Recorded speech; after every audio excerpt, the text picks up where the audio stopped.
They say that as long as stories are shared about folks around the campfire, those folks, their lives and their stories, well, they live on through us. Well, y'all, welcome again to our campfire and get ready for our stories about a man that was no doubt bigger than life. A man some of the bros never had the opportunity to meet in person, but a man known by all of us and still to this very day, a huge part of the heart and soul of the ElkBros crew. So get your dog sitting by the chair, grab your favorite sipping whiskey, cause you're about to get both barrels and meet the one and only Carl Gammage.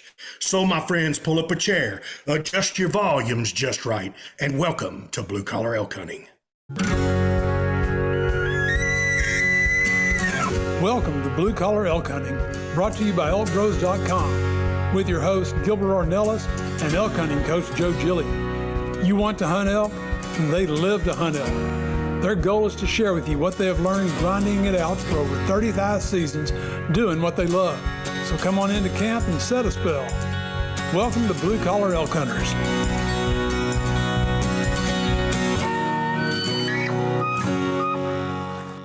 Hello there, everyone. If it's your first time with us, glad to have you. Hope you enjoy our show. And as always, for those blue-collar hunters following our show and grinding it out with us every week, welcome back to Elk Camp. I'm Gilbert Ornelas, the host of your show, coming to you from Spring, Texas. And joining me tonight, we got the whole ElkBros crew. That's right. We got the Venezuelan Mafia in the house, Mr. Luis Gonzalez and Manano Grateron. And we've got the legend. That's right. From Cuesta, New Mexico, Mr. R.C. Knox is in the house. And we've got your elk hunting coaches from Cimarron, New Mexico. WWJGD is in the house. And the ninja, Leroy Chavez. Happy New Year's, brothers. How y'all doing? Happy New Year, bro. New Year's. Whoop, whoop.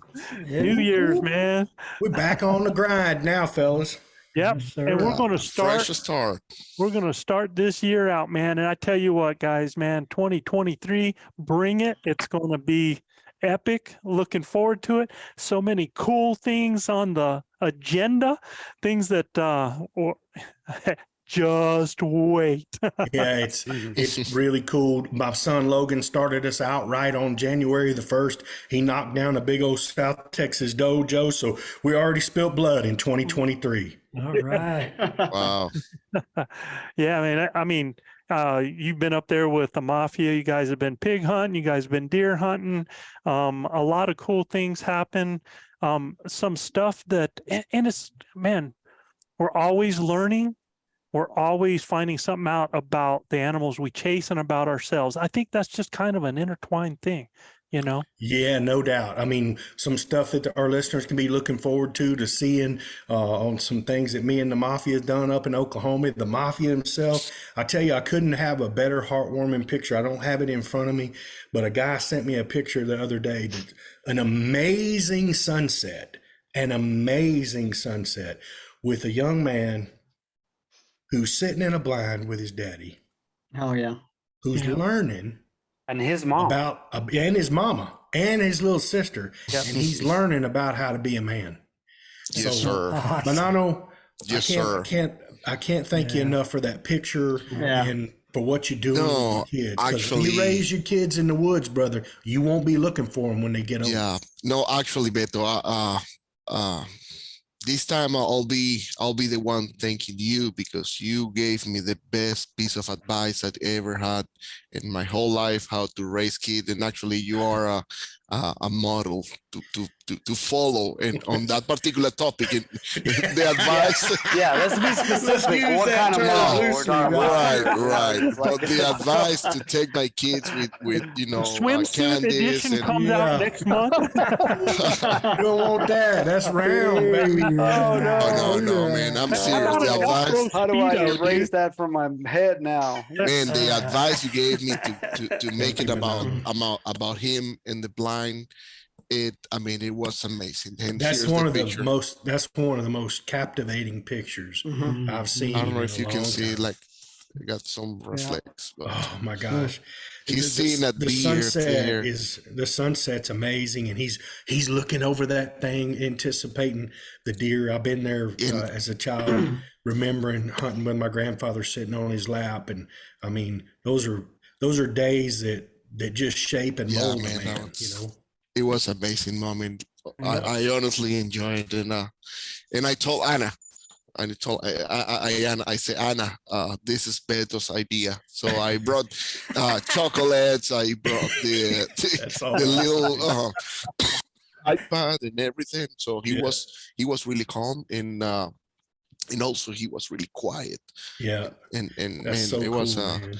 and let me tell you, we had been hunting that place for at least 3.5, almost 4 years. Yes, sir. And I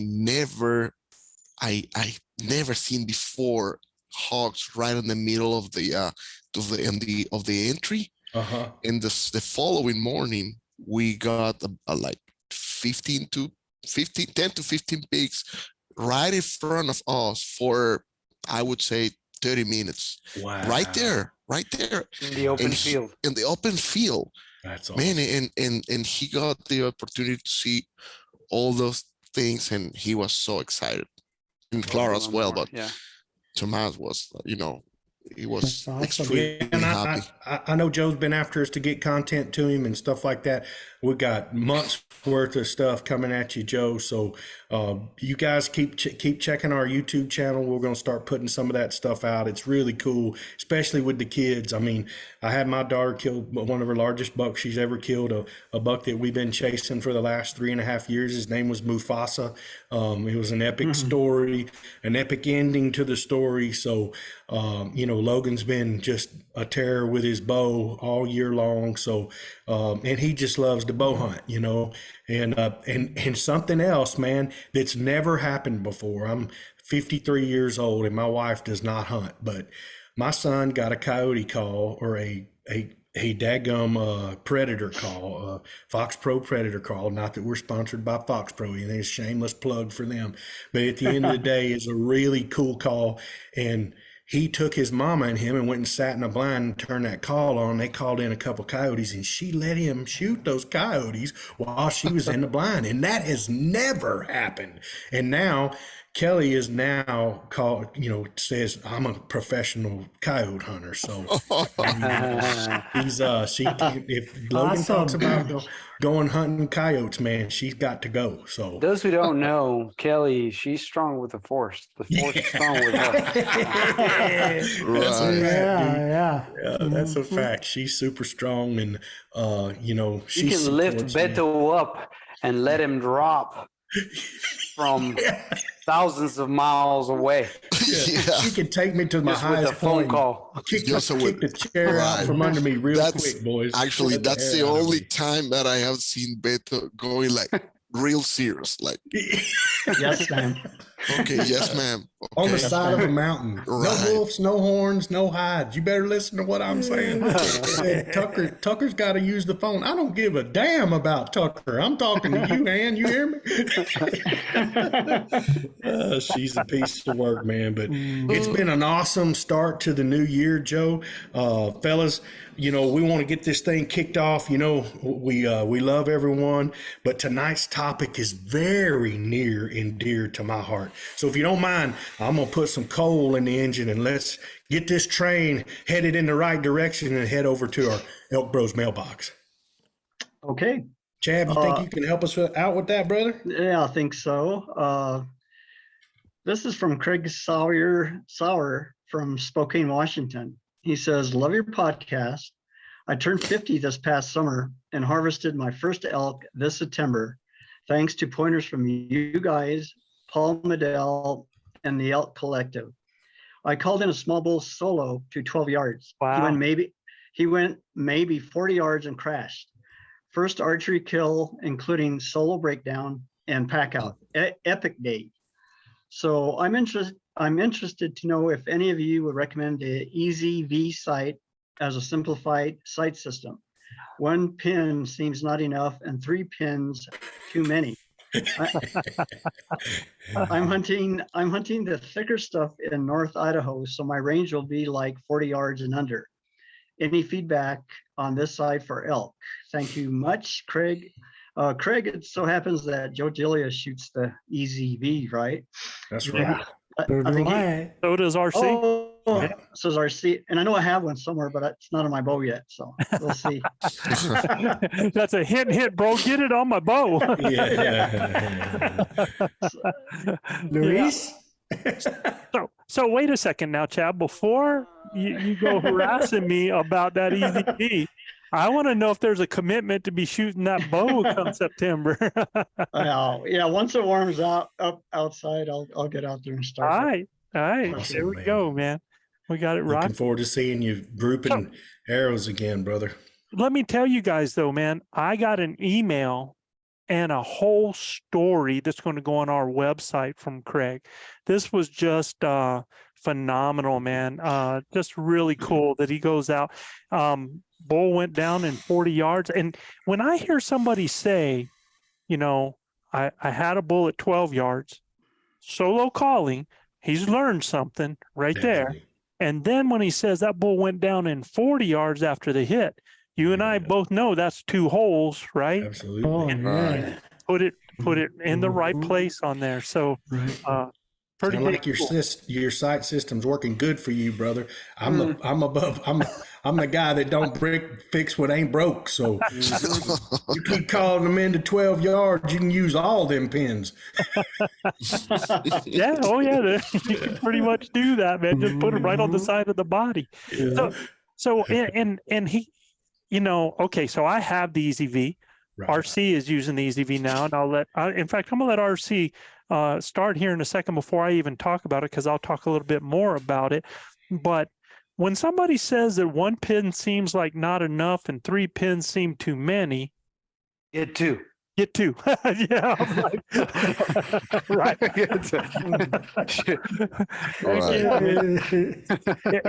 If I have me a pin for 20 and I have me a pin for 40, right? I'm pretty much good for everything right there, man.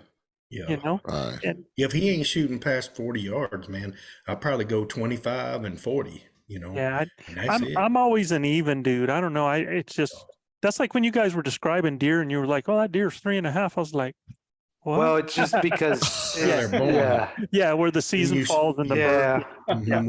When you see a deer his first year, he's going to be 8 months old. Yeah, You know, right. so Yeah. that's why we always say I get it now, but 6 like months I was old. like 3.5, you know. Oh, I said it because I repeat all the beta says. Yeah. That's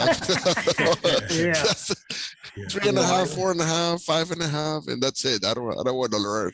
So RC, why don't you, you know, you're shooting the EZV. What do you think about it?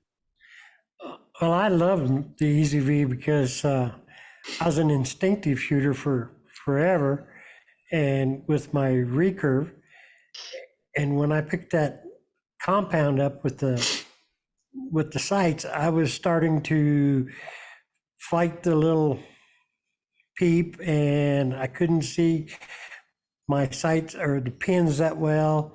And if I put my glasses on, I could see the pins perfect, but I couldn't see the target.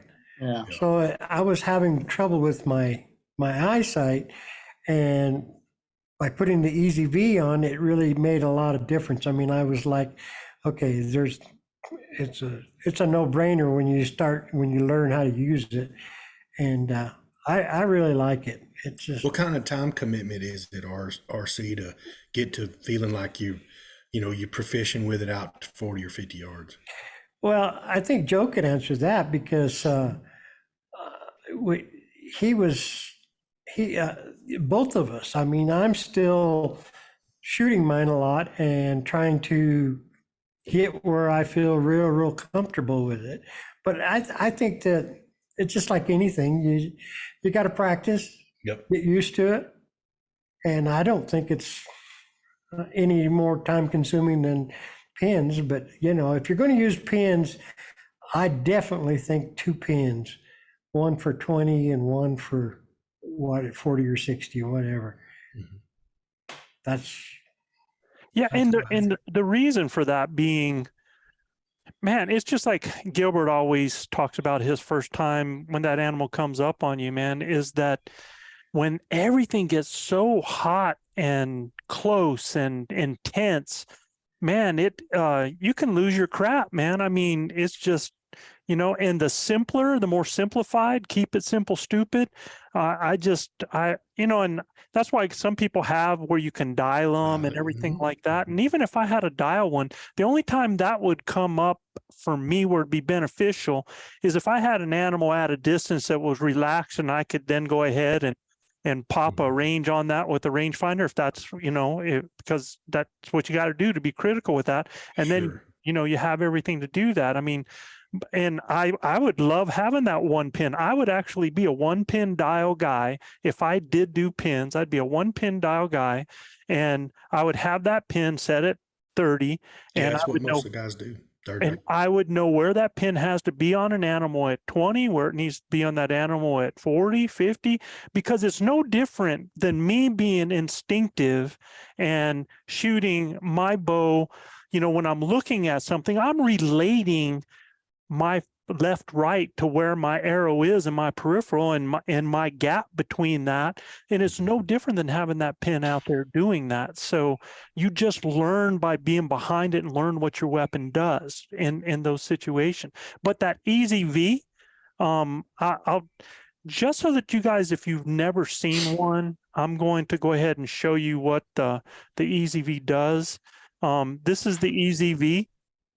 It's kind of a drawing version of it, but basically it's a V like this.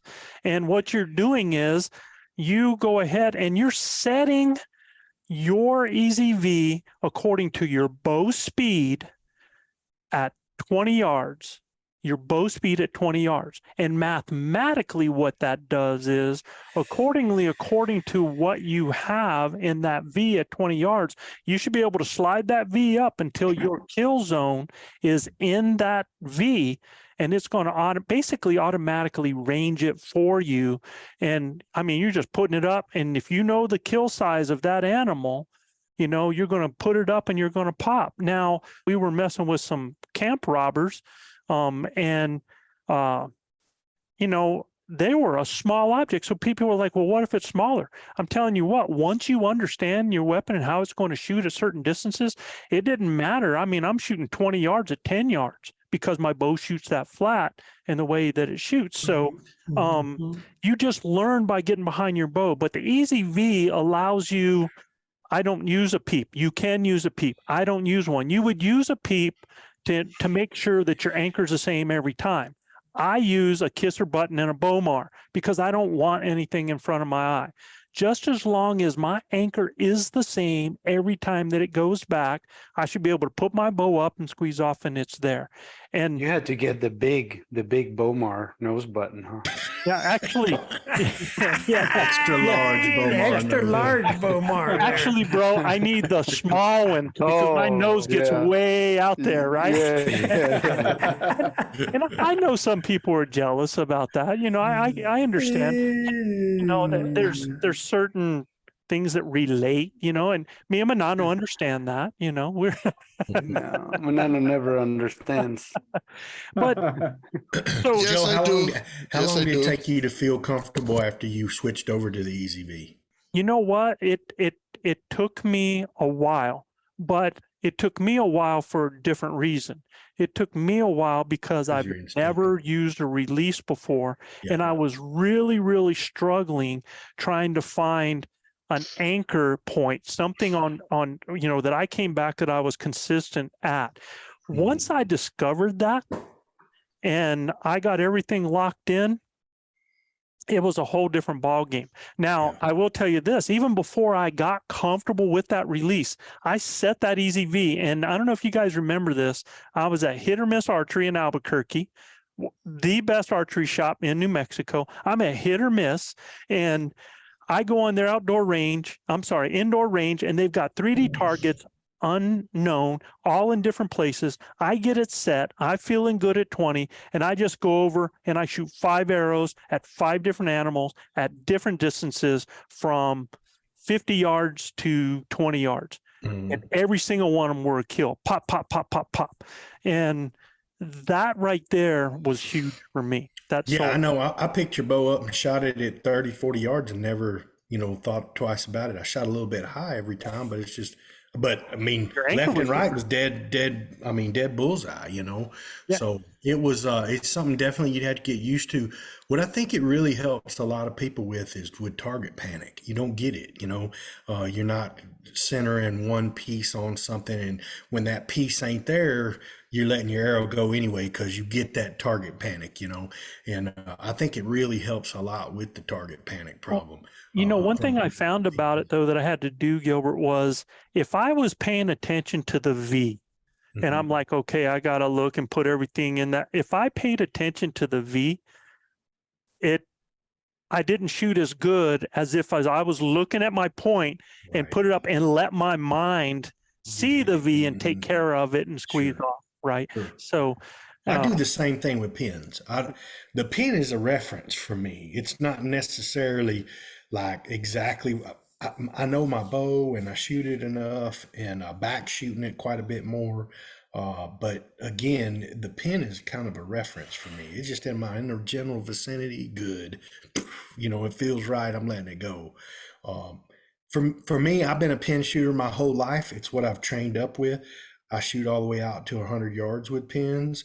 But again, I've been in the trenches. I've been through the pressure. So the part of like you're saying, Joe, when you're in that heat of that moment, everything run out the crack of your butt that you thought you knew.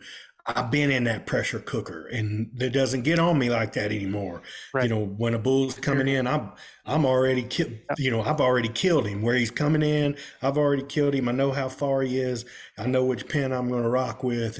But again, it's all what you train with, Yeah. So Craig, if you put that thing on your bow and you keep training with it, shoot, dude, you're going to be lethal. Especially calling bulls in 12 yards, my brother. Oh yeah, you don't have to worry about 12 yards. You don't have to Hey, worry Luis, about you were it. going to say something? Because I have Yeah, something. I mean, I have a different perspective on the ECV, and I've been hesitant to try it. But it's just, and again, what I'm about to say comes from somebody that has not used it yet.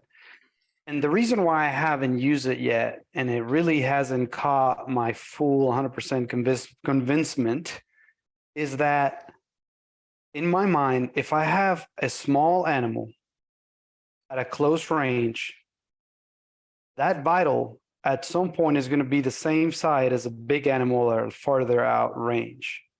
So if I'm setting up that EZV at the exact same spot and that V, how is that accounting for my distance between the two? Again, it's just the way. So you don't, because what you're doing is basically the EZV is taken up about the size of a basketball. So it's just a little over 12 inches. It's about 14, 15 inches. And once you understand that size thing, if I see whatever I'm shooting, if it's a grouse, I know that I've got to put that grouse within that 15 inches there to hit my center. Do you follow me? I don't fill up my V, because that grouse is at 20 yards. So I'm still using my 20-yard V that I would on an elk. I'm using it the same way.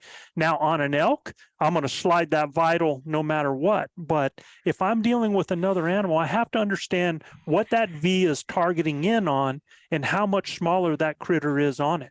Dude, I was shooting targets like this at 20 yards. And So you were basically using the pin references on the side versus the actual V placement. exactly. Yeah.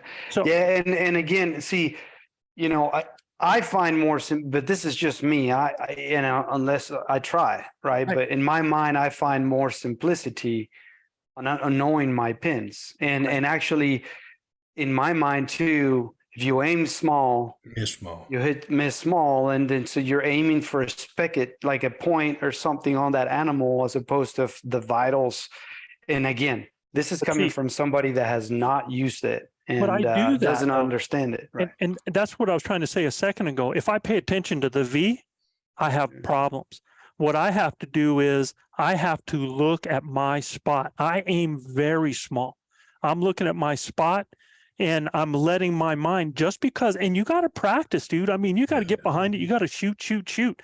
And I'm used to doing that instinctively. So I do that, and it gives me a whole lot better feel for where I've got to be, when I'm there. Now, I will say this, though. When I killed my bull this year, and that bull came up and he stood broadside at 30 yards. I pulled back and was getting ready to squeeze off. Like my mind was back to my instinctive, right? Right back to what you trained. I almost made a huge mistake. I looked at that animal, I pulled back, I looked at that spot like I was shooting my old bow. And all of a sudden I went, whoa, whoa, whoa. Now I got to go through my process, right? I've got to, I'm making sure I'm anchored, I'm looking, and I'm squeezing, pop. And that actually delayed me to where the bull took a step just as I squeezed, right? Sure. So, what I was going to tell you, Craig, is, man, if you are used to those pins and you're used to everything that you have and everything set up for you, I would try a 2-pin system, man. I don't think I would go to taking those off. If that's something that you're used to and you're comfortable with, just simplify it a little bit, I like the EZV. It works for me. I'm an instinctive shooter. Plus, part of me is being refusing. I think it's my attitude more than anything. It's kind of like, no, I don't want to do all that stuff that these guys do, right? I want to be Joe, different. So, Joe, I think Craig has a really good opportunity to be able to go to a 1-pin sight or even a 2, but a 1-pin for sure, and dial it. You can dial that thing to 30, and I mean, 30 and in, you just put it where you want to. Yep, absolutely. You're going to be depending on what kind of bow he shoots and how heavy an arrow he shoots, right? Sure. If he's shooting a heavy arrow setup like Luis in 700 grains, I mean, he's going to have a little bit of an arc, and it's going to shoot up. It's probably not going to be as high as you would think at 20 and 10 yards is at 30, you know what I mean? So it's probably not going to make that big a difference. Now, if he's shooting one of them faster nuclear bows, it ain't going to make a hill of beans. He's going to be a couple inches higher than he is at 20 and at 10.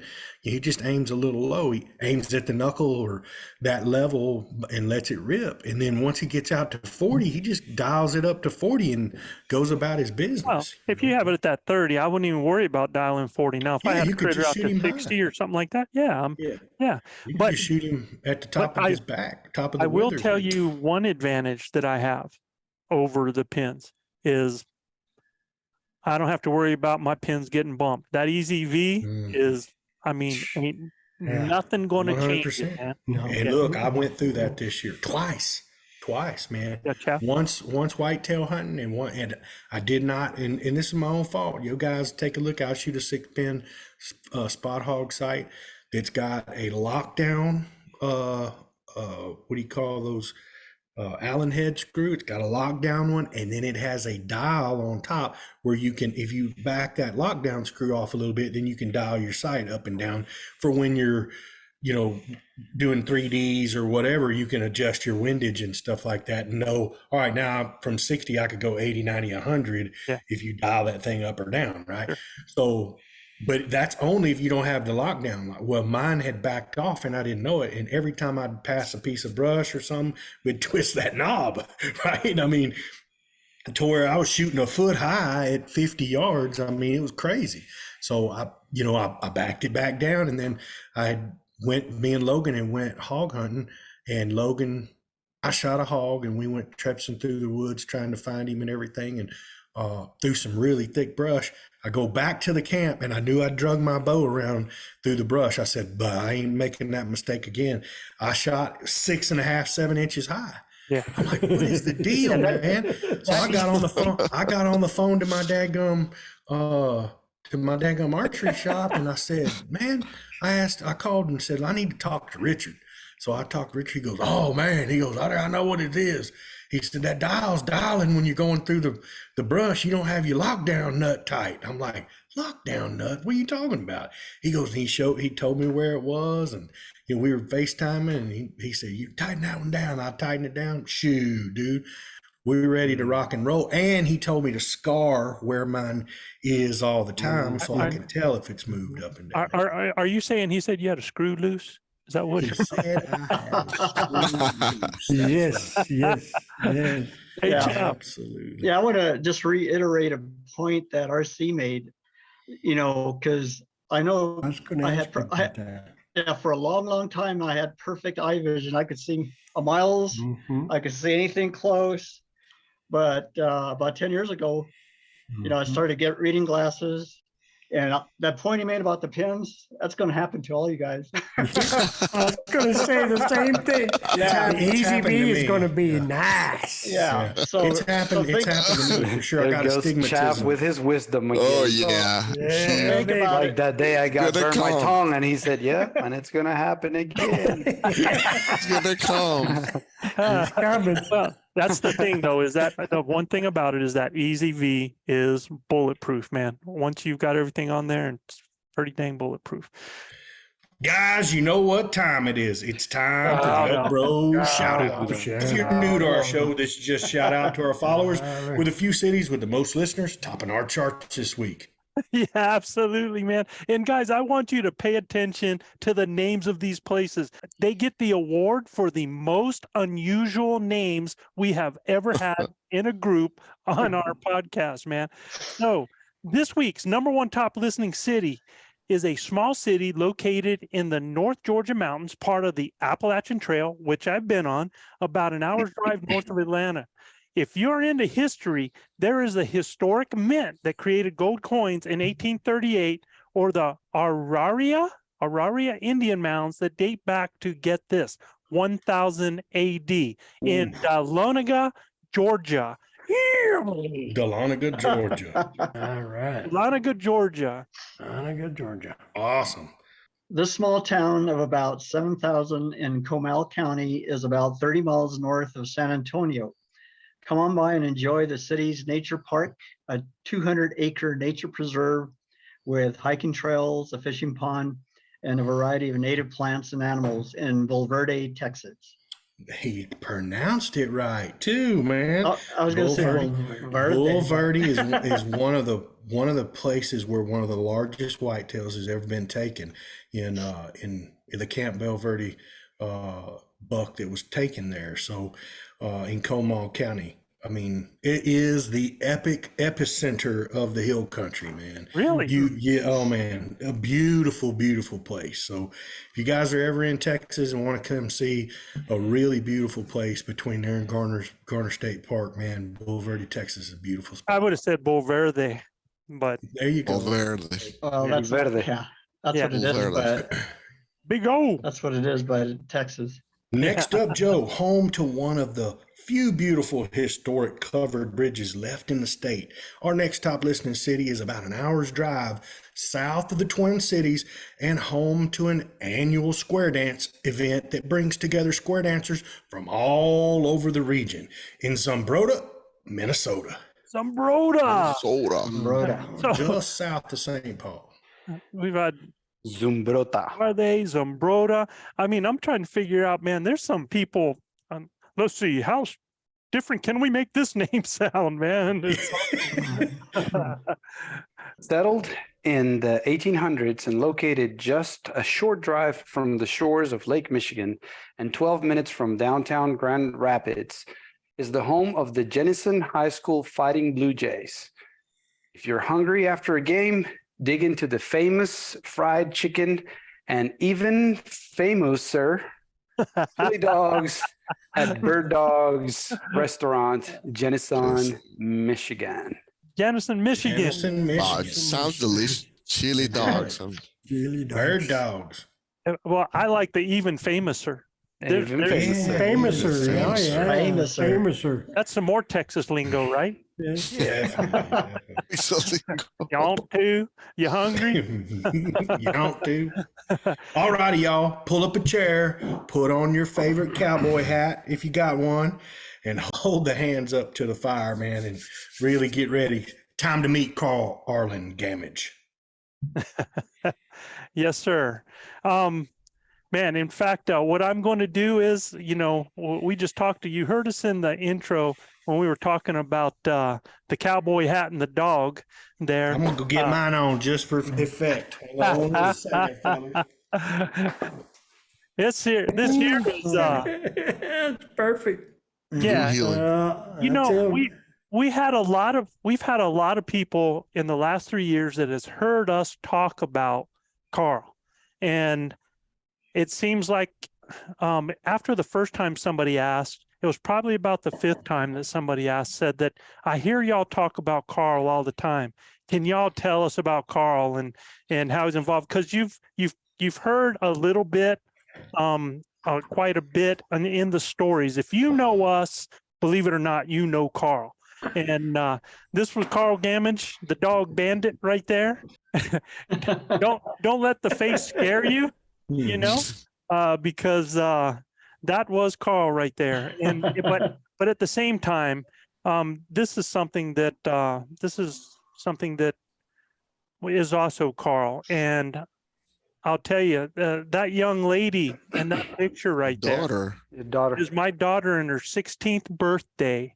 She loved horses, and I think she had been riding when she was just a little tyke. In fact, her sister got on a runaway horse. And I told Carl, I said, Carl, Ash, man, her thing is she'd just really like to go on a horse ride. And what do you think Carl said? Hell, you say. We make that happen, son. Yes, sir. And and here was the cool thing is, you know, I took Ashley all the way up there into the Martinez where Carl, that was Carl's place. And he could have got her on the horse, rode her around the meadow a little bit and brought her in. Mm-mm. No, this dude does not do things halfway. Mm-mm. Ever, you know.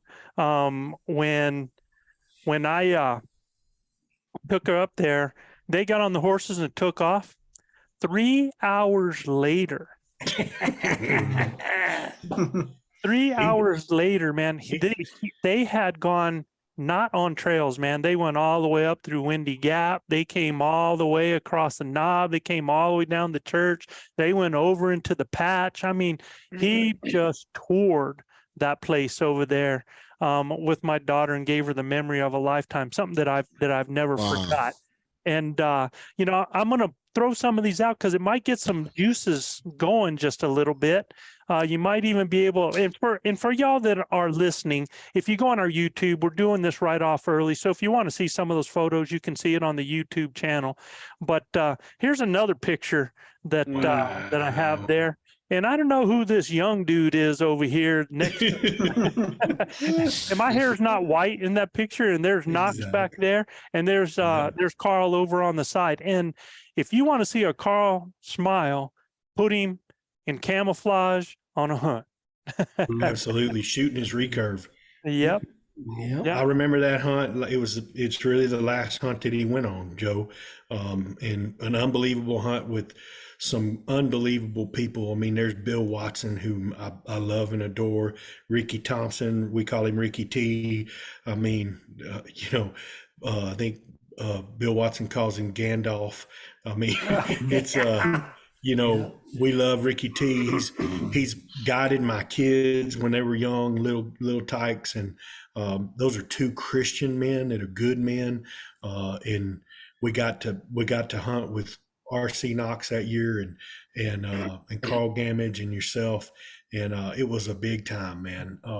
All involved had an amazing hunt, and Carl enjoyed that hunt. I actually killed my first cow I ever killed in my life with Carl that day.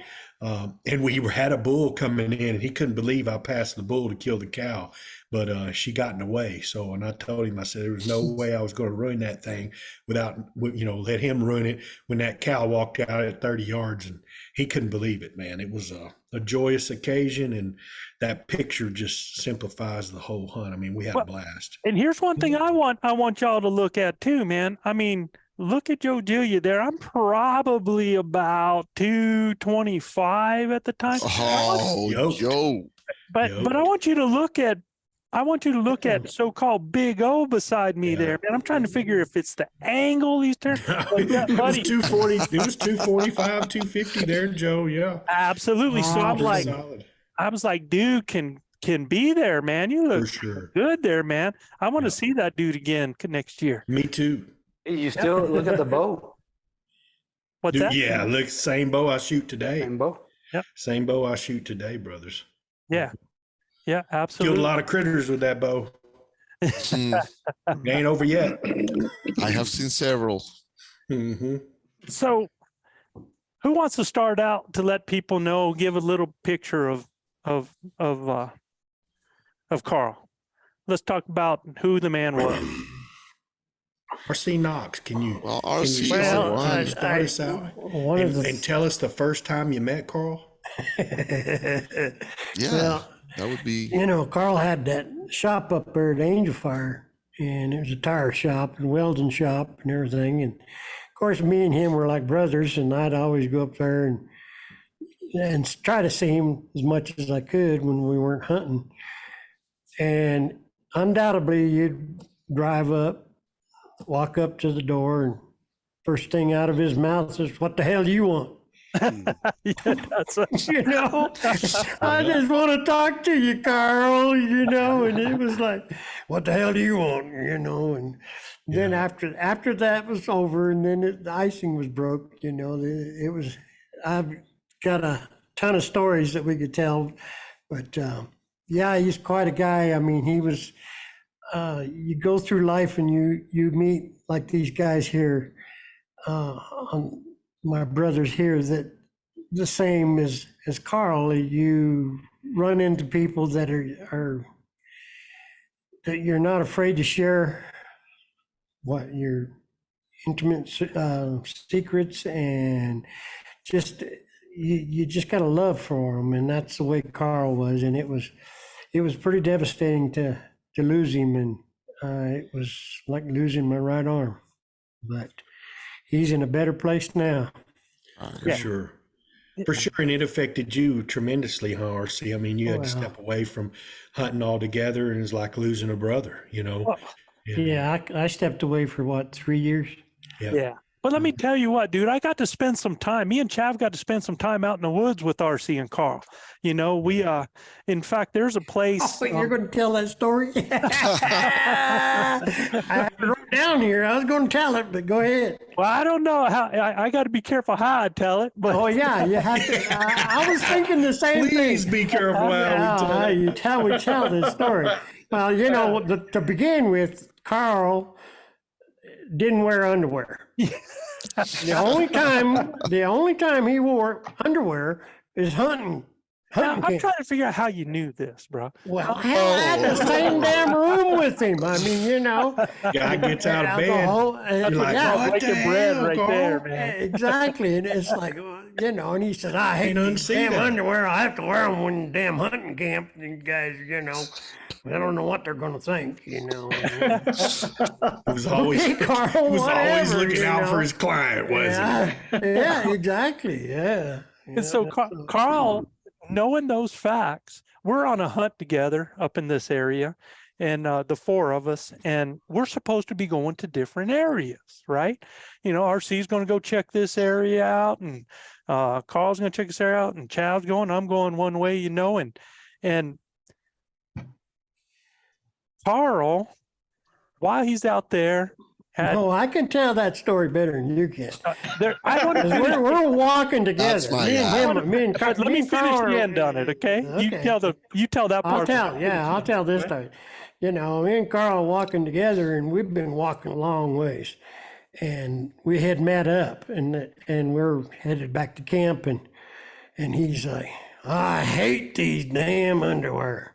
Hold on a minute. And he stops, and he jerks his knife out, and he drops his pants, and he grabs a hold of his shorts on one side, and he cuts it here, and he cuts it here, and he just yanks them out of his pants, and he throws them, and they land in a tree. And y'all went about hunting. And we went on hunting, Tidy whities. Tidy whities are off in the trees. I'll let Joe tell the rest of the story. Oh, So we all hunted that day, and that evening we're all back at camp. We're around the campfire there, and we're all telling our stories about this bull and that bull, and you guys know how Chav is, right? Chav just kind of sits there a little quiet. Stories are going on, and stuff, and Chav, he kind of says, "Well, I saw something funny today." He says, "I'm like, what?" He says, "Well, I was walking through the woods and I looked up and there was a pair of underwear up in the tree. Carl goes, "You cheat, son of a boss." You are you were following this. You must have been following this. Good save. Oh, man. Yeah. It was awesome. And You weren't supposed to be in there, man. oh yeah. Chav, who decided you'd cut across his trails, huh? Yeah. You gotta watch. It's the quiet dudes. You gotta watch out for. Always. Yeah. The guy was larger than life. I'll never forget the first time I talked to him on the phone, man. He was gruff as hell. Really didn't act like he'd give a shit whether I come hunting with him or not. And it was almost an inconvenience, you know. I get along great with those guys. You know, as Luis can attest, I've come up through the oil fields. So, you know, my job as a field salesman was to go out there and see company men on the oil field. And they've been up all night fighting this, that, or the other, and people pissing them off all night. And I walk in there, and generally I can say something funny, get their minds right, and get along with those guys. So I was really adapt to dealing with a guy like him. And all my coaches were hard guys and whatnot. So when I talked to him on the phone, man, he was just so, y'all have heard me tell this story. I mean, I called him up on the phone. Hello. He answers the phone like, hello. I mean, he's just so gruff, you know, and he's not, you know, not Custom Hunting Services, just Carl or, you know, Carl's Tire Shop or whatever it was. Yeah. He's like, hello. I said, yes, sir. Is this Carl Gammage? It sure the hell is. You know, I'm like, Mr. Gammage, I got your number from Terry Barty. And it got really quiet, and he was doing something, and he stopped. And he says, "And?" I said, "Well, he said you're an elk outfitter in New Mexico, and I'd like to come up and bow hunt elk. My wife wants to give me a trip for my." And he goes, "Who'd you say told you about me?" I said, "Terry Barty." He goes, "Oh, I know Terry. That's Ronnie's brother." I said, "Yeah." I said, "That's right." He said, "Hey, that's good people." I said, "Yes, sir." He said, "You want to come up here and come bow hunt an elk?" I said, "Yes, sir." He said, "Where are you from?" I said, "From Houston, Texas." He said, "Hell, you say." You know, he said, "You want to come up here?" He goes, "Now listen, I'm going to tell you, this shit's hard, Gilbert." He said, I ain't lying. He said, "This is daggum hard country." He said, "I came from down there." He goes, "I'm from that country."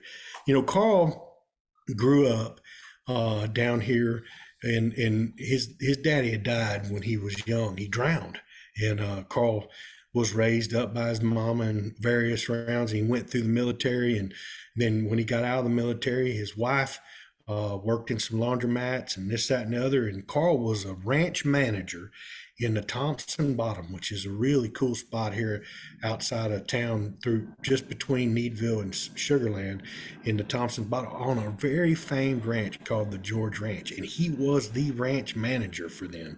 A rodeo cowboy, bull road, I mean, you name it. Pushed troops in Vietnam. This guy was a man's man. And when he talked to you, you knew you were talking to a man's man. My uncle Skeeter, who passed away a few years, y'all have heard me talk about him. He reminded me a lot of Carl. My uncle had this 1,000-yard stare about him. And, you know, he was in Vietnam, pushed troops in Vietnam, was a gunny sergeant. Same thing as Carl. They all had that 1,000-yard look about him. And when he talked to you, he didn't just talk to you like, when he's talking to you, he's looking away. No, he would look you right in the eye and talk to you. And like he's talking to your soul, you know. But on the phone, he's that intense too, you know. He's like telling me everything that could go wrong. And he's like, "After you heard all of this, you still want to come up here?" And I'm like, "Yeah." He said, "Well, I'm going to tell you this right now. I'm going to send you a contract." I said, "Well, do you want to email it?" "I don't email that bullshit." He said, "I'm mailing it to you." He said, "You sign it, send me some money and send it back. If I ain't got it back in 2 weeks, you're off the list." I said, "Well, okay." Man, about two or 3 days goes by and I get a certified letter from him, and it's a contract. I sign the contract, send it back to him. My phone rings a few days later and it's him. "Well, I'll be damned. You answered the phone." I said, "Yeah, I answered the phone." He said, "I got your money. You're on the list." He said, and you can come." I said, "Well, do you have any other spots available?" Yeah, I got like 6 spots available. I said, well, I got some friends. What kind of friends? He said, I don't do assholes. I don't do assholes. I remember Straight up that. what he said. I don't do assholes. I said, oh no, I don't have no buddies like that. I said, y'all are from Texas. There's lots of assholes down there. I mean, you didn't meet the mafia, man. That's all. You from Texas, there's lots of assholes down there. I mean, I'll never forget it, you know. And so we made a plan, and it was me and several other guys that came into camp. I think we sold the camp out, you know, and I had 6 hunters in camp or 5, I can't remember. And we had a big time, man. And I met the legend R.C. Knox. I met Kent Miller. I met. On that first trip, you met RC. Oh yeah. Yes, sir. Wow. R.C. Knox, Joe Gillia, Kent Miller. And I want to say Ross Miller was on that hunt too, but maybe not. Maybe it was a couple years later. And but I'm trying to remember who cooked for us. I think it was Bob. Yeah, Bob cooking. I think it was Bob Hederman, the guy. So if people don't know who Bob Hederman is, when you hear our intro on the podcast, that's Bob Hederman's voiceover doing it. So and look, I'm kind of getting a little off topic, but I want everybody to know that our prayers are with Bob and his family as he's going through a tough time battling cancer. Bob, we love you, brother, and you know we know we're gonna see you on the other side, my friend. Yeah. So we're praying for you and your family, and our condolences go out to your family. And if anybody needs anything from the Hederman family, please reach out to us and let us know what we could do for Mr. Bob. Yeah, because you didn't really RC, you know. And it's kind of tough for him to say all that stuff. You know, they were literally brothers. It's a lot like me and Chav, how we are, and how a lot of us have become. And RC's been an angel in my life, you know, ever since I've known him. And, but, you know, there was no outfitting with Carl without that many right there, without RC Knox. Those guys were 2 peas in a pod. Yeah, I mean. Mutt and Jeff. Absolutely, man. Yeah. Those guys were as tight as they could be. In fact, and what's so neat is I got to share in a moment where I brought both those guys into my country, and we shared a camp over there in one of my favorite areas. And grinders tuning in, thank you for listening to the Blue Collar Elk Hunting Podcast. Our goal is to share our knowledge and help you flatten that learning curve so that you too can have some of the very same incredible experiences that have given all of us here at ElkBros a lifetime of memories. If you like what you hear or see, you can get all of this information plus so much more from our Base Camp Elk Hunting Training Camp, the first in a series of online courses from our Blue Collar Elk Academy. Our Base Camp Training Camp allows me to use my coaching style and share almost 40 years of elk hunting experiences successfully hunting elk on public lands, as well as over 20 years guiding hunters of all ages and experience levels. This course will be like nothing you have ever experienced in concept and structure, using success-based coaching techniques that will elevate your confidence and skill sets. Our camp will prepare you specifically from that final moment most in your control, those final minutes or seconds the elk is in front of you, backwards through each step and level, allowing you to see, visualize, understand, and relate every coaching point to what lies ahead, the next step, the next thought process, the next success. Because y'all, you've already been there. You know what it looks like. By tapping my 30 years of teaching and coaching experience, our camps are developed considering multiple learning modes with text, visuals, audio, as well as video. And Base Camp will benefit those new to elk hunting all the way to the 10 to 15 year vet. So if you are looking for that one thing to help you fill that tag this year, invest in the most important piece of equipment there is, you and your elk hunting knowledge. You can find the Blue Collar Elk Hunting Academy and the Base Camp Training Camp at ElkBros.com. That's ElkBros.com.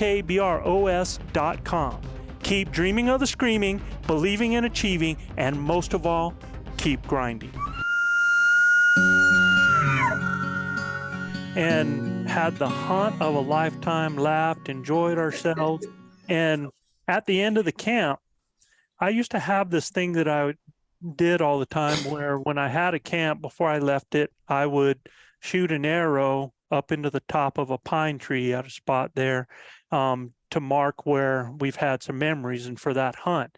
And there's a place that if you pay attention and you look up into a pine tree up there, you don't get to see any fletchings anymore. They're old double X75s and aluminums, and there's 4 arrows stuck up in the top of a pine tree in one of the most beautiful little spots that we had an elk camp at. And that was, I think that was probably our first hunt together as a hunt. It was. That we did that. And you know what's so funny is anytime I'm hunting that country, if I'm within a half mile, I go by that camp and I look at those arrows, man. Yeah. And it's almost like I can see and hear everybody, right there in camp. What a good time. And some of the things that and stories I would hear and the way these guys were. And we just, it was just, we talk about what it does for us, right? What elk camp does for us and what the camaraderie does for us and why we keep returning to that. And that was pretty big. Now, Carl started doing some other things after that, and he got involved with the Martinez. And the first time actually I ever met Carl Gammage, and young lady, and I know the name very, very well because she was my athlete and my student, but I'm not going to mention it on the air there. But I actually met Carl under not so good circumstances. His daughter was having to be disciplined on my track team. I coached both his kids, and it was a hard thing. It was a hard discipline. She ended up not being on our team that year, and I had to have Carl come in there. Now, you never know as a coach when you call in a parent to say that your kid's not going to no longer be on your team and talk about why. You don't know how they're going to react to that, right? And this fella comes in, and I had actually, I think this is the first time I met him like this. I had bumped into Carl in the woods one time, and it was just like that. We didn't really know each other. So I call him in and I go to talk to him and tell him what's going on. And I thought, this dude, I mean, he looked like a bear. He not only hunted bars. In fact, this is a picture of Carl with a bear that he took with the recurve right there. Yep. And he not only hunted bars, he was like a bear, man. Had that big old beard and stuff, and he was rough and gruff. And he's like, "Hey, you want to tell me what's going on?" And I thought, oh, here it goes, man. I just told him, I said, "Mr. Gammage," I said, "I'm nice to meet you." And I went through the thing. And after I said what was going on, the whole time I'm talking to him, he's getting tears in his eyes. And he said, "I just want to thank you." He said, "There needs to be more people that hold people accountable." And he also heard me tell his daughter that, this isn't the end of it. This is your team. I love you and look forward to having you back. And after you make some changes and get everything in line. And Carl never forgot that. And that girl not only got things in line, that girl went into the military, became a specialist, speaks about, I don't know how many different 12 languages. Yes. And I mean, is a tremendous individual. Tremendous young lady. Yeah, and his son Dave is just same thing. I had the pleasure of coaching both those kids, and Carl never. The first time I ever saw Carl at a track meet, and one thing that RC and these guys didn't tell you is that when Carl came to New Mexico, he didn't have a pot to piss in, man. Not one. I believe, I'm trying to remember which of his kids might have been Janice that was born under a tarp in a one-room place. Wow. When he came up there bow hunting with Kent and them on some deal in the paper where he answered a paper deal to come. The guy had backed out on a hunter, got killed, and it was half price. And Carl had come up there, and first time he ever hunted was up there around Angel Fire. He told me, he said, that's it. He came home, told That's when I Sonny. bumped into him right there. Yeah. Yeah. Oh, you did? Yeah. Yeah, I He did, said, yeah. I came home, told Sonny, we're moving to New Mexico. Me and all my stuff is going to New Mexico. And she's like, not me. He said, yeah, you and Errol, I'm bringing Dave, and we're moving to New Mexico. No, Dave was just a baby, I think. No, he And, wasn't born yet. Or I don't yeah, think, wasn't yeah. born yet. Yeah. Yep. And he's like, if you want to be with me, I'm going to be in New Mexico. And he left, absolutely left. Kept sending Sonny money and stuff like that. But after a while, he said, you coming? She's like, no, I told you I ain't coming. And then when the money cut off, she said, hey, I'll be there. So I'll be there directly. He said, Yep. I figured it took a hell of a lot longer than I thought. He said, but she came on anyway. And I mean, he was just like that. Dude, he had a cool life here, had a cool life, but the mountains was it for him. It just won him over. And he left, like Joe said, like a thief in the night, and had nothing but the clothes on his back. Yeah, he came here and started with nothing. He was just a worker, loved to hunt, loved to work hard. He did work hard, had a tire shop. He was a welder. But, just like Gilbert, you give that guy a call and, hello, what do you want? And I'm like, dude, how do you ever get any business like that? It's like. He was real, though, man. And I've said this a million times, real. And, to quote JB and them, the guys from on Netflix, real recognizes real. Coach JB, real recognizes real. And when you meet him, he is as real as it gets, man. And this group we got, everybody's like that. Well, everybody's real, man. There's no fake in none of our games. I mean, you see us, and I think that's why our listeners like it, because we're the real deal. We ain't faking anything. Carl Gammage set this up so we could all be real. I'm looking at a picture right now of the first hunt that I did with Carl Gammage, and I'm going to bring it over here because my buddy Bruce Gaynor painted a painting of all of us, a watercolor painting of all of us. I'm fixing to go get it right now, and I'll let Joe carry on about how he met Carl and stuff like that. Well, when I did meet Carl, when his kids were, this is way before he ever became an outfitter, and he was actually cooking for an outfitter at the time is what he was doing, and did not have a whole lot. Like I said, this guy worked. You talk about blue collar. I mean, we're talking dirty blue collar here, man. This guy worked his butt off. And, at that time, he did not have money, but he would come to those track meets with a camera and he'd take pictures of our athletes during the track meet. And that following week, when we were going to a track meet, he would show up and hand me a stack.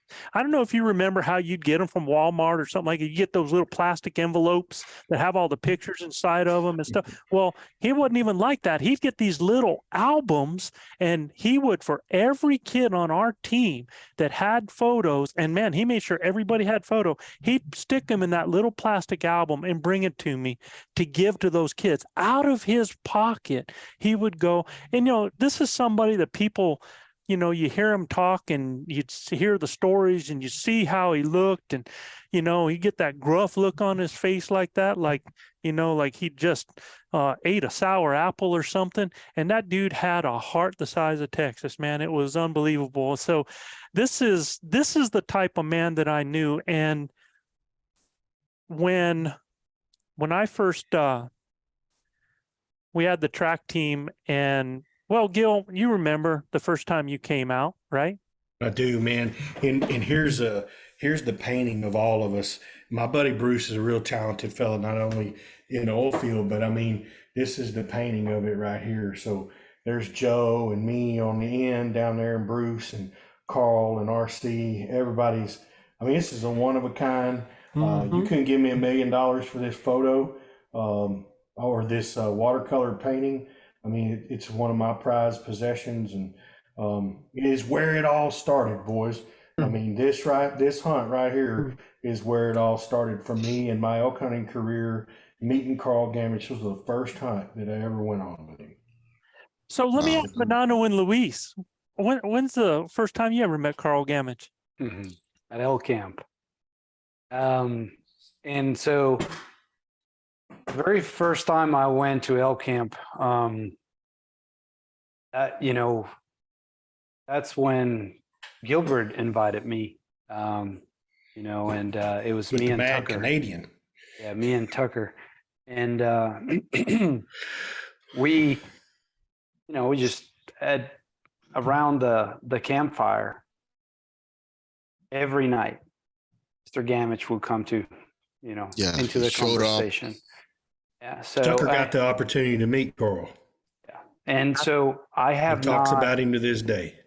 Yeah. And I don't think there has been a day at elk camp, and you know, from that day that I have not heard of Carl Gammage. So, and the stories, I hear the stories, and I've heard him so many times that I almost feel part of him, you know. And yeah, and I'm you know, there's two things about Mr. Gammage that I feel close to him for.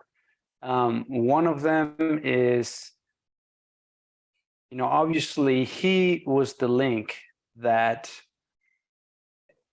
one way or another put this group together.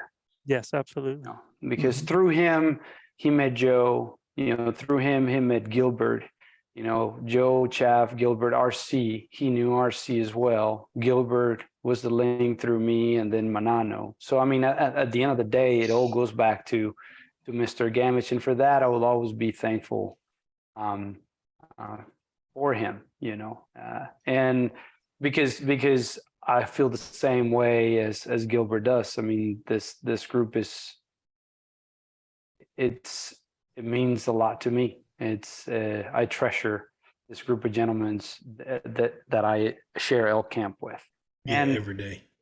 And it just so happens, you know, the way things, you know, go around in life. Mr.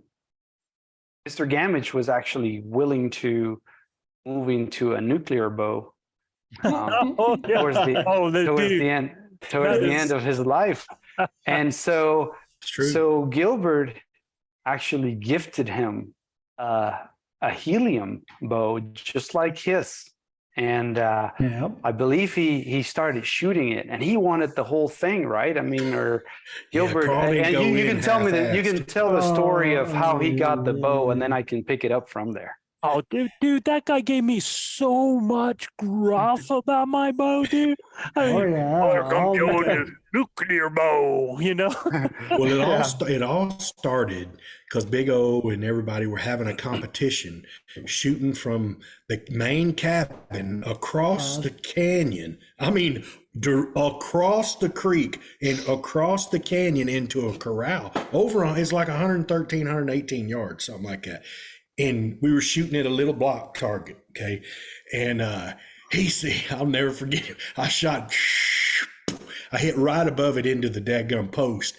And he goes, RC, you gotta see this shit. Come out here. You know, RC was in the house. You got to come see these boats. He was just freaked out, man. I mean, seriously freaked out. And we're shooting. And then, man, I dialed it in, and I'm hitting the target. He's like, oh, my gosh. You know, so he was impressed with the way that we could shoot, you know. And I was like, it, you know, really didn't matter because everything I learned about shooting a bow ran out the crack of my tail end when I saw my first bull elk. And he had some choice words. He told me what I was going to do when I heard my first bull bugle. And I won't say that because that's straight up unleashed. I might be able to tell that on Guy's show, but on this show, it's a little more PG. But straight up, he told me, he said, this elk hunt's going to change your life forever. You know, first of all, he's like, you fat bastard, you're going to have to get in shape. I mean, he straight up just tell me, he did not mince words He didn't mince, man. in anything. And I loved him for that. I mean, he called a spade straight up. If he didn't like it, he'd tell you. But anyway, he saw those bows and it just enamored him. I didn't make it home after that hunt. I don't know if it was our first hunt or second hunt, but he called me on the phone on the way home and he's like, "Well, you made it?" I said, "Hell no." I said, "I'm far from making it. I think I'm still in Fort Worth or something like that." He goes, "Listen up here." He said, "I like that bow you shoot. It's quiet and it's nice." He said, What one of them bows run?" I said, "I don't know, man." I said, "First of all, got to figure out what your draw length is and this, that, and other." So he sent me all his measurements and I measured. I said, "You seriously want one?" "Yeah, but I don't want no, I want the top of the line, everything, the top of the line case. I want a case that I could take it to Alaska if I needed to." And I'm like, "Yeah, man, I'll hook you up." So I hooked him up and it was the least I could do for everything he had done for me. Carl and I's relationship evolved over time and me just not being a client, and I can say this, in my business, a lot of my clients are friends and they're not just clients. We've built a relationship together. They trust me with their business. I trust them. We've made an unbelievable relationship, and Carl and I were that way. I mean, when you bring a man $60,000, $80,000 a year worth of business every year for 5 or 6 years, you're going to develop a relationship with him. And we had a great relationship. And I felt like, man, it was something I wanted to do for him, for introducing me to the legend R.C. Knox, to Joe. I got to meet Chav as a result of all of that. Kent Miller, Ross Miller. I mean, you name it. The people that I've gotten to meet in New Mexico are just some of the finest people I ever, Dave and Jan and Sonny, all his family. I mean, they were just such good people. RC and his family, Joe and his family. All of that stemmed because, my wife was so cool and gave me an opportunity to go elk hunting on my 40th birthday. But let me get back to, and I want Luis to carry on about that, but I also want to do something, to say something about Joe and his track team that kept me on the grind. But I'm going to let Luis finish out. So I get Carl his bow. He starts shooting it. He's stacking arrows, man. And at the end of the day, he absolutely loved it. And the first hunt he went on, I want to say the first year he had it, or maybe the second year he had it, he passed away. And Dave got the bow. Yeah. And his boy, yeah. Yeah, Dave, his boy, got the bow. And I don't know how you came across it. I don't remember. Did you and Ross talk, Luis, or because I think Ross ended up with the bow? And no, I think it was either you or you told him. Joe told me that they were selling the bow. That's right.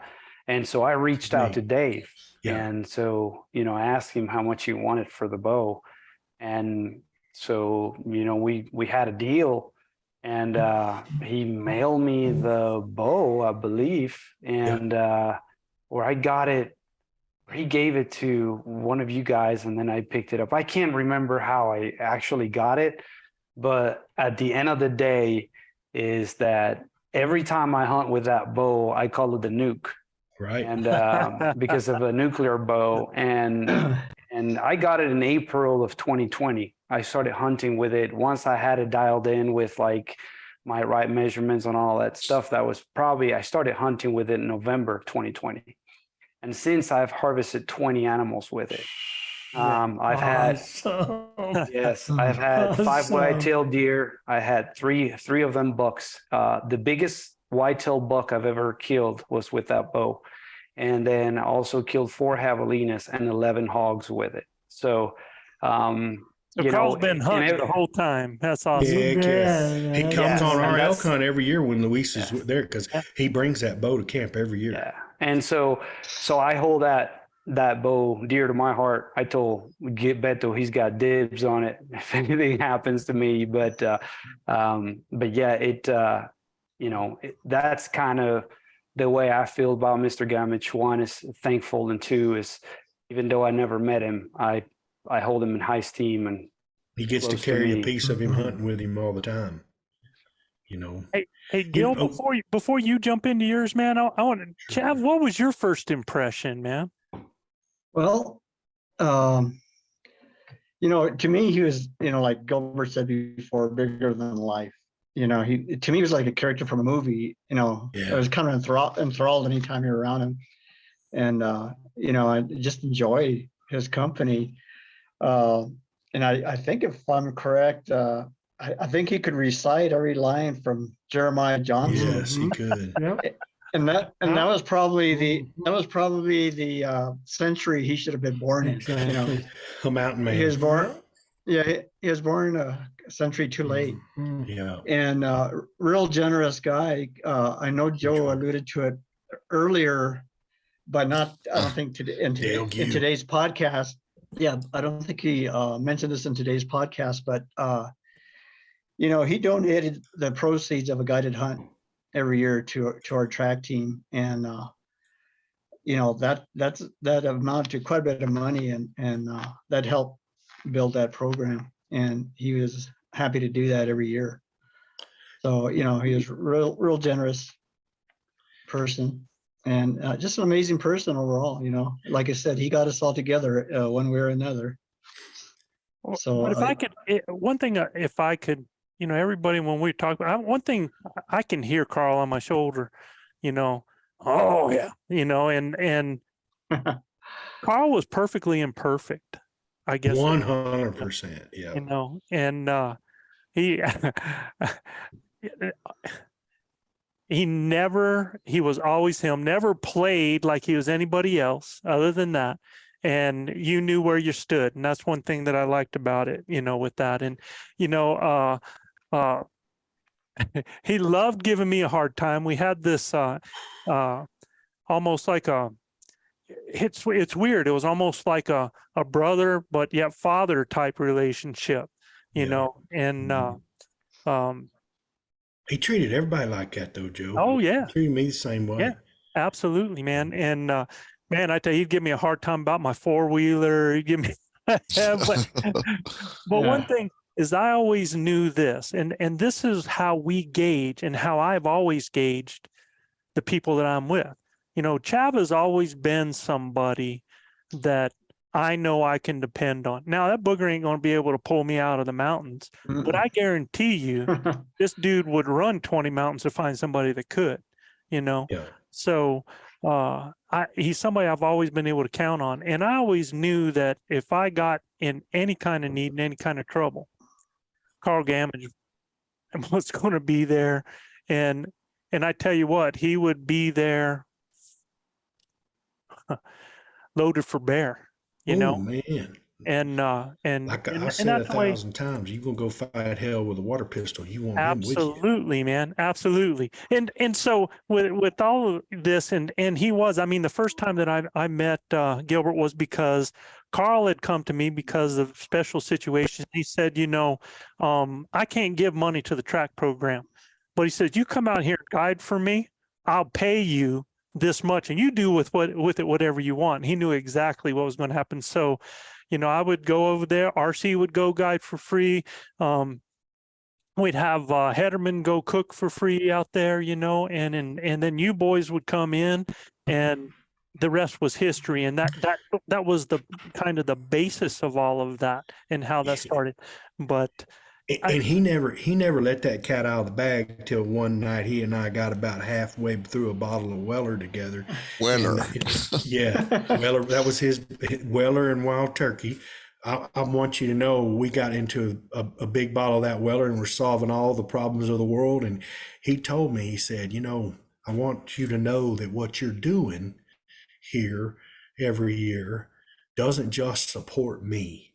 It supports a whole team of people. And I'm like, I looked at him and I'm like, what are you talking about? Say. I'm like, what are you talking about? He said, that big Italian that's in there in the bed. I said, yeah. He said, he's the track coach in Cimarron High School, and RC helps him out. I mean, we all give, but we can't give it all to the track program because then they split it all up amongst everybody. So we just give it to Joe, and Joe takes care of the track team needs. Well, I've always been a giving person, man. I didn't come from anything, but if I found out it was helping somebody, I 100%. And my brothers that are here right now on this podcast, they're some of the biggest givers you'll ever meet. Luis Gonzalez, he's got one of the biggest hearts you'll ever meet from a human being. Ask me how I know, and I will tell you, okay? And Manano, same thing. RC Knox, here I am. I look in my box. I got something in this super special RC sends me this year. I owe you something too, brother. So when I see you pretty soon, I'll be giving it back to you. Yeah, I got you, babe.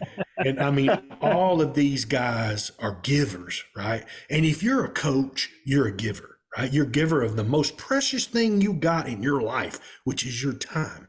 You will never get that. It's a commodity that you can't put a price on it, right? But Carl was a huge giver, and all these boys up here are. So when I found out that the little bit of money that it wasn't a little bit, but the money that I was paying that went to Carl, he was donating a big portion of that to Joe and his track team. So every year Joe would send me a disc on how his track team did so we could keep up with it all, Cimarron track team. So my wife saw that and she's like, you mean to tell me that we're helping to contribute to? I said, yes, baby. She said, well, you're going to do that every year. I said, I think you're right. I said, I think you're 100% right. I'm going to do that every year till I'm dead and gone. And you're right. And I hadn't missed. The only season we missed elk hunting was the one where we didn't draw, but we came up anyway and hunted with Joe and Chav. We drew bear tags, and I killed a big turkey. I've never killed a turkey up there. And so, I mean, we ain't going to miss. We're going to come elk hunting if hair lips the governor. But Carl was that way, man. He gave back. And, everybody that ever hunted with Carl always wanted to come back, He was tough on the outside, but he had a real soft center.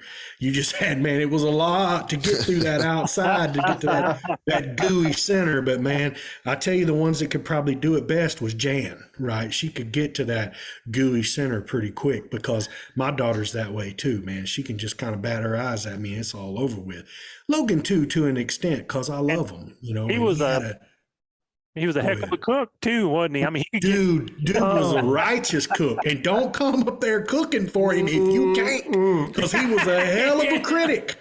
I'm telling you straight up, I watched him toss a whole pan of biscuits and potatoes out in the middle of the field because the cook we had wasn't no bueno. Man, that dog didn't hunt. He goes, big old, you're junior guide. He said, damn cooks fell on his ass and can't cook a lick. He said, I'm going to have to dadgum cook and you're going to have to guide. I mean, dude, he just thrust me into, doing whatever I had to do. And I loved him for that. He had a belief in me that I could do this. I told him I wanted to do it. I wanted to learn how to call. I wanted to learn how to do it all. And, he said, look, it'll be my dying wish to see you up there in the mountains doing what, calling and everything. He said, because you're a hell of an archer. He said, you're a hell of a shot with a bow. He said, but you got to learn how to be a mountain guy. And the guys I got you hunting with are the best. He said, I got the best guides. He said, RC Knox, nobody better. Joe Gillia, Joe make a bull hassle a black stump. Okay. And if y'all want to put the words into it, y'all know what I'm talking about. But I mean, that's exactly how he felt. And look, man, when I hit the brush every day, when I hit the mountain, there's no doubt I'm hunting with the best guys in the world. Leroy, Chavez, one of the smartest elk hunters I've ever hunted with in my life, could tell me the sounds to make when I didn't know how to make the sound. Do it like this, do it like that. I mean, and we're calling bulls in. I didn't know what in the hell I was doing, but he did. And he was teaching me the whole time. And such an unbelievable cheerleader, right? I mean, the guy's in your corner come hell or high water, whether it was right, wrong, or indifferent, he's got your back. And those were the kind of guys that Carl Gammage rode with, man, and that he had in his crew. So I knew those were the guys that I wanted in my crew. And when Joe when Joe came to me 3 years ago and said, "Man, this seeing each other during elk season only it sucks. What do you think about doing this podcast deal?" And I was like, "Hell yeah, I love to talk. They pay me to talk. Shoot, I talk leg off a wooden Indian. For sure." So I just knew that meeting Carl Gammage and having guys like R.C. Knox who've been a cowboy there. Look, like I'll never forget this elk season. One of the guys, I don't think it was, I think it was Adam, Mike Messner or Adam asked you, what is it that makes you want to be a cowboy? And R.C. Knox said, "Well, it's romantic. There's a romantic side, a romanticism to that pain that you got to go through to be a cowboy." And I think that these guys were real cowboys. R.C. Knox, Carl Gammage. I mean, these guys were real cowboys, and we all cut out of that same type of mold.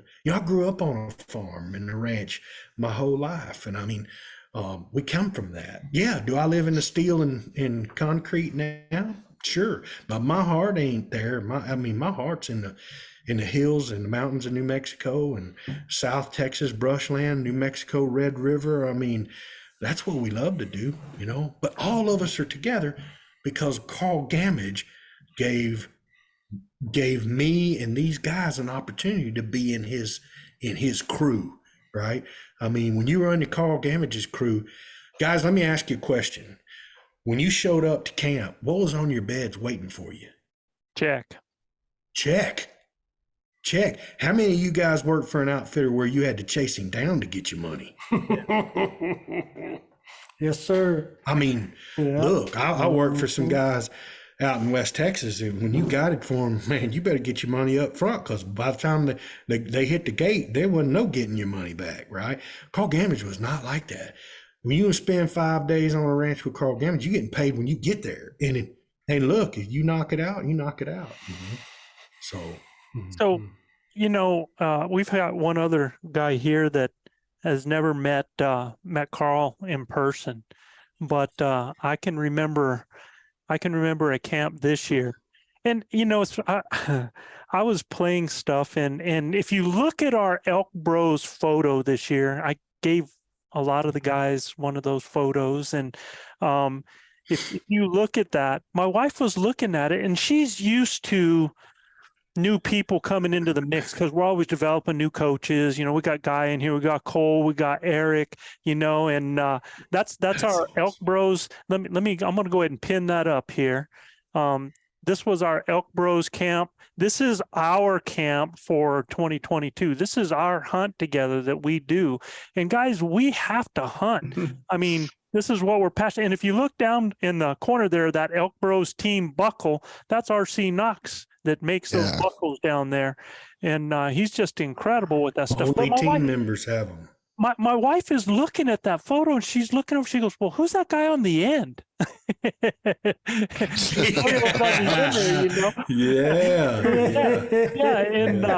And I'll tell you, man. I explained it, and I said, this is one of the buddies of Manano and Luis that came in, and he was Special cooking for us at camp. And as far as we're concerned, man, I tell you, it's like, "Oh, you're a cook, man. You're in high honor in our camp, right?"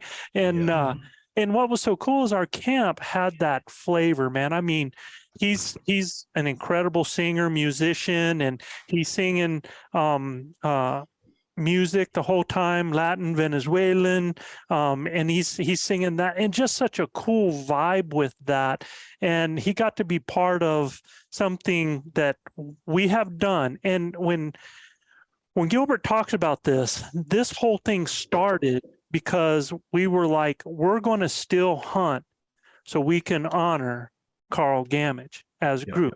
That's why this originally started. And when they were talking about the Weller and stuff like that, that's one thing that I never did coming into camp, right? I mean, that's something that I didn't do on hunts. Every now and then I'd have a beer here or there, but that's just wasn't me. And we're the first year out after Carl, we're doing this hunt. Everybody comes together, and they had some Well, it was in our elk camp, and that's when it happened with Luis and them up there. And I'll never forget it, man. It was Apple Crown is what it They was. held you down and poured it. They held you down and poured it down your neck. I know, I watched And they were like, "Are you going to do a toast with us?" And I was like, "Nah." And then I thought about it and said, "You know what? For this reason, heck yeah, man." And that the devil's been making me do it ever since. You know. But Manano got to be a part of that. Yeah, the kids. And There you go. I remember you had something really cool to say at camp this year, Manano. I mean, you got something special out of that as well. Yeah, Carl. Well, as you know, I didn't meet Carl, but what amazed me is all of you talk about Carl in a way that I can personate that guy in each of you. And I have practiced many sports, Joe, and dirt bikes, golf, horses, and I wouldn't take a photo with Tiger Woods, but I would die for take a photo with Carl Gammage. That's the kind of the person that I am. So that's gonna be I mean, Carl for me, it's kind of a hero. He put together all this group, and in his spirit, you can see his Carl Gammage and the horseshoes and the trees in the mountains, because I have seen those things. Yes. And Whiskey bottle and horseshoes. Yep. When you find them, that's Carl Gammage. And look, there's not a year goes by I don't find a horseshoe. I don't find a horseshoe. I have found several. Yes. Right up there. You know where? I do. Right on the top. Yep. Yeah. So it is amazing how he put this group together and how he can still be living with us. Yeah, be present at elk camp, and not even an elk camp here. I will if I go before you guys, I will be crying if you make a podcast about me, like you are making a podcast, like we all are making a podcast for Carl right now. So that is amazing. So that's even when I hunt with the boys in Oklahoma with them, we toast Carl just about every night. Right. Man. Because Manano can't let you go all night without feeding you and drinking a little bit of whiskey. But look, and Manano's been with me on several harvests when I killed bulls, and he got a little bit of libation with him when we get it done, man. It's always a celebration. Don't push me to say what you say all the time. When I pull my thing, but yes, I got good stuff. Yeah, he always got good stuff, and man, it's a celebration, man. We celebrate Carl every time we get a chance, man. And what a more fitting way to kick off 2023 than to kick it off with the man who started the whole nailed it, Joe. Thing, man. This. For our listeners coming up, this year's going to be awesome, man. If you thought last year was good, y'all better hang on to your tailbones, because it's coming. Well, as Deion Sanders said, we coming. We coming, baby. And I ain't hard to find. And bro, you doesn't even know this is happening, but we're going to end this in high style. We're going to end this with a story about you and Carl in a blind down by Bear Pond. So. You have the I'll floor. grab my whiskey. So this is classic Carl Gammage. When I tell you he'll walk through hell with a water pistol, you want him at your back, because he is not scared of anything. He and I were in a really special place up in an area they call Bear Pond or around there. And dude, he had a blind he liked to hike up to and get in this blind till about 4:30, 5 o'clock, and then the elk started coming down the mountain, and there was a big wallowing pond there. So I mean, everybody has, he likes sitting up there and listen to the elk and hear where we needed to go. Well, this time we've been sitting up there, and look, man, fat as a mud hog. And I'm like 325, 330 pounds, right? And he's like, he finally got my fat butt up there. So we get in the blind, and I've probably sucked up all the oxygen out of that area because, man, I'm about to die. We get in there and sit down, and he's brought snacks and all kinds of stuff like I'm some little kid, you know. And he's got crackers, and, you know, I'll never forget, dude. He's got one of them water balls in there, and he steps on it. He goes, and man, we had some elk talking at the time, and I looked at him and I said, well, I don't think that's any good about me. Shut the hell up. I'm the guide. You ain't. Sit there and be quiet. You know what I mean?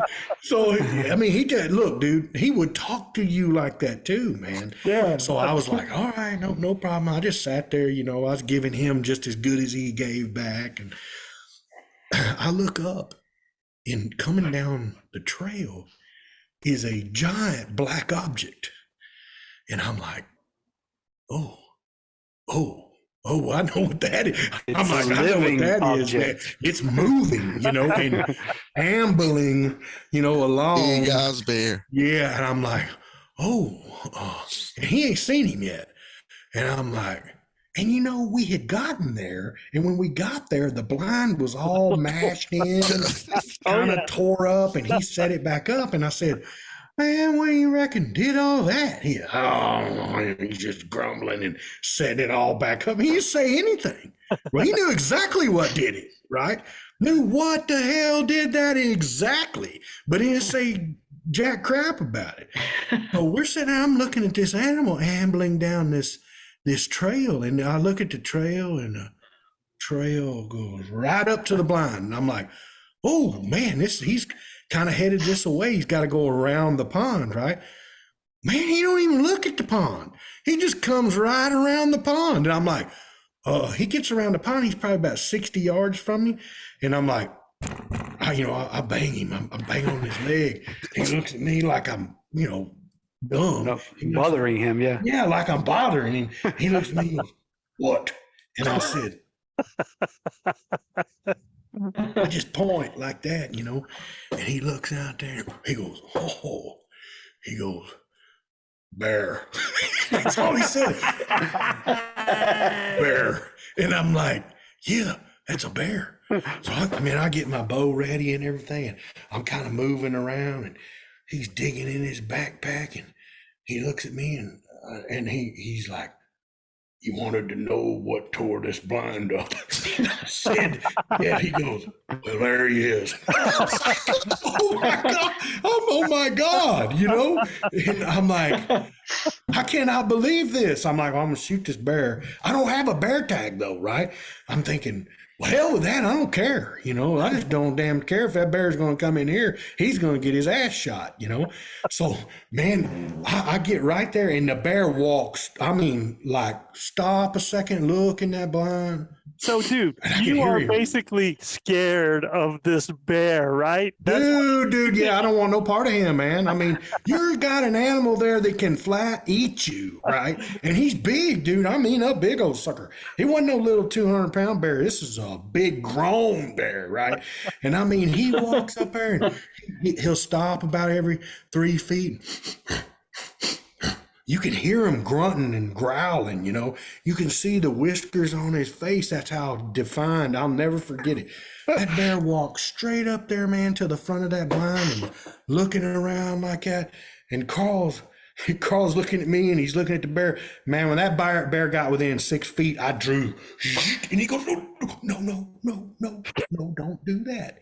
And I'm like, what do you mean? He goes, shoot that bear. He's going to come through here and make us like Swiss cheese. He's going to eat our ass up. He says, don't you shoot that bear. He said, just wait. I'm thinking, wait's ass. I'm shooting this bear. This bear's way too close. He's within 6 feet.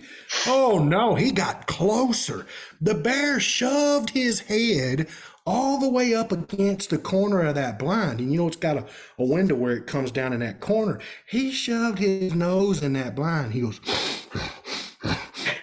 and you could hear him go, chop them jaws like that. Like that, and he stuck his nose right on the end of the blind. like that. And Carl, I'll never forget it, dude. I seen Carl drag his hand back like this. I'm like, what is he gonna do? Dude, he goes, boom, dude. I mean, he hits that bear square in the middle of his snout, and the bear goes, and he just backflips. I mean, backflips and gets his leg hung in a dadgum log jam. When he gets his leg hung in that log jam, he thinks we got him. So now he's biting his own leg to get it out of the log jam. I mean, freaking me out. And the log comes apart. Here goes the bear running up the hill, and he stopped right at the edge of the pond, about 60 yards away. And I'm like about to hyperventilate. I'm still at full draw, and Carl looks over there at me and hits me on the leg. He goes, you can shoot him now. I want to go home. I said, let's go back to the elk hunting's done. We're going back to the house. He said, you big pansy. He didn't say pansy, but that's what he said. Pansy. I thought you boys from Texas were tougher than that little old bear come over here sniffing around. I said, little? You hit the bear in the snout. And he goes, well, it was better than him coming through here and making Swiss cheese of our ass. I'm like, I never in my life, he was not scared 1 second of that bear, man. He was more scared of me shooting that bear and that bear going crazy and tearing us all apart in that little bitty old blind, man. I'll never forget that as long as I live. Just big raccoons, bro. Just big raccoons. Big raccoons that can eat you, man, when they're hungry. And that bear had some white men on his mind that he was sniffing around, dude. He had, you could see it in his eyes. He had menacing eyes, Joe. I know what it is about you and bears, man. You attract bears, bro. I do. Some of the best bear stories. I do, man. And them suckers, Chav been with me when we had one huffing around us and thought about eating us too, man. And that is why bears in the United States get a pass from Big O. I ain't hunting them. I ain't shooting at them. They could have eaten me a couple of times and they spared my big fat ass. And I am not killing a bear in the United States. Now, Canadian bears, look out. We're coming to Canada. Canadian bears might be on the hit list. So, well, that's a great way. That's a great story to close this on, man. Anybody before we get out here, anybody want to add any closing thoughts? Because, you know, the whole idea, the whole title of this podcast is going to be Meet Carl Gammage. That's what's going to, and I hope that you guys got some flavor. I hope you got there's so much. I mean, there's so much that that you could talk about. I mean, this guy and how much he loved his dogs, and you know, little Bandit and what Bandit Shank. The other one was named Shank. Oh, Shank. Shank, yeah, absolutely, man. You know, I got to tell that story real quick, man. He loved Bandit, and Bandit was a one-man dog. Son. He was. Let me tell you, Oh, baby. if you wanted to get in Carl's truck, son. No, it wasn't Carl's truck. Yeah, no, it was Bandit's truck. Bandit. Damn right. Listen. And I got it. Before we go, I got to tell that story. Carl left me in that truck alone, my first hunt with him. And he left me and that dog alone. And listen, that dog would eat a grizzly bear's ass up. I ain't lying, dude. That dog was mean. And he wanted to bite you if Carl wasn't there. I don't know why, but he liked biting people. And I'm telling you straight up, that dog would look at you with one eye. When Carl got out, he forgot his decoy that morning. He got out about 200 yards from the house and run back to the house. And when he closed the door of that pickup truck, and when it slammed, that dog went from, where's Carl going? I mean, dude, got all over me like a rat on a Cheeto, son. Well, me and him had a come to Jesus meeting in that truck. I beat the hell out of that dog back in that back corner. And I thought he was going to get me, and I got me plenty of him. We went to town and got us a come to Jesus meeting, right? Well, he comes back in there, and there's fur flying everywhere, man. And I mean, it smells like a dog slobbered everywhere, you know. And he gets in there, he said, oh, I'm about half out of breath. You know, ain't no freaking air up there. Anyway, here I am fighting a big ass dog in the back, and a cow dog at that, meaner than a snake, man. He ain't scared of nothing. But I kind of got my buff in on him, and he gets in and he goes, what's the matter? I said, Man, you left me in the daggum truck with Cujo. I said, and that son of a bitch went ape shit on me. He said, what? I said, yeah. He goes, he don't look like he's doing nothing right now. I said, no, because I beat the hell out of him. I said, listen, Carl, don't leave me again with that dog. If he tries to bite me, I'm going to kill that dog. He said, if you kill my dog, you're going to die too. I said, don't leave me again, dude. The dog was trying to bite me. Oh, hell, that dog ain't gonna bite you. You know, I'm like, that dog wants to bite everybody, son. You know, I said, how do you not see that? He's like, oh, hell, he's all right. So everybody would want to go use Carl's phone in the truck. Well, Bandit's always in the truck. Well, you ain't getting in to use that phone unless you deal with Bandit, right? So he would say, just get up in there like you own the truck, you know? Just get up in there like it's no big deal. I'll never forget he sent Bruce Gaynor down there to that truck and that dog eat his ass up, boy. He come running back to camp. He bit me on my arm and my leg. And I said, I don't understand, Carl. Bandit was so mean. He would be in the on the back of the mule, and he'd be biting and barking at. He'd be biting limbs as he drove by. Yeah. Oh yeah, he'd bite him. Yeah, Like the limbs and the grass and whatever, man. I mean, he was crazy. And Bruce would say, like, you got to come with me. I said, well, you done got him riled up. He'll probably bite me now. So, you know, I just jump in the truck, man, get in and grab the phone. And I look over there. The thing is, you don't look at him, right? You look at him, lock eyes with him, man. He was on you like a rat on a Cheeto, boy. But I mean, I look over there at him, and he'd already been that round with Big O. He was cool, you know. He didn't like me being in there, but he tolerated it, you know. So that was the one thing that I won Carl over because Bandit didn't bite me, but when he got Shank, man, Bandit kind of got a little soft. But you remember the story about him losing Shank for like 29 days, man. Yeah. Shank was lost in the woods, and finally he came back. And Carl cried. He said, I cried like a baby when that dog run underneath the porch. I mean, like I said, there was 29 days in the woods. 29 days in the woods by himself, yes. When he built that porch on the cow camp. And him and Ross and a bunch of them. He shot at a coyote, and that dog couldn't tolerate that gun going off, and he run off and never come back. 29 days gone, and he come back as a bag of bones, been eating cow turds and everything else, man. But yeah, Carl's dogs were awesome, but they were just like Carl, man. Really tough on the outside and kind of softer in the middle when you got to know them. That's for sure. So everybody, hold up the hand. You betcha. Hold up the hand. Here's to us and those like us. Damn few left. Here's the Salute. Salute. Close this out, Big O. Well, guys, if you like what we're doing, please subscribe, rate, and review us. You got to go to Apple Podcast or iTunes to review us, and you can check out more elk hunting content at ElkBros.com.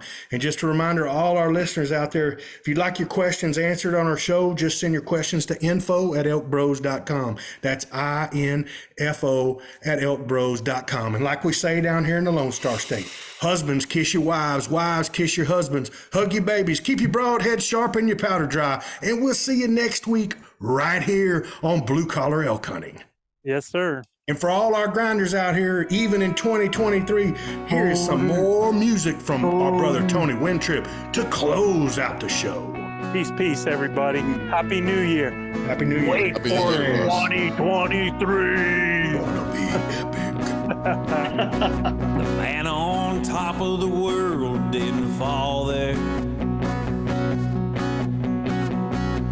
He knew how to earn his keep with a wall there. He could look anyone in the eye, never was afraid of goodbye. His strength was unimaginable. Through the darkest winter storm, never was above the norm. You gotta believe he's unstoppable. And if he'd never done it, he would tell you so. Never complain, it's the way life goes. The man on top of the world didn't fall there. You could see his veins through his t-shirt. The determination on his face. Never heard of the word failure, never criticized a race, and I always thought this man could fly. Didn't have no doubts or wonder why.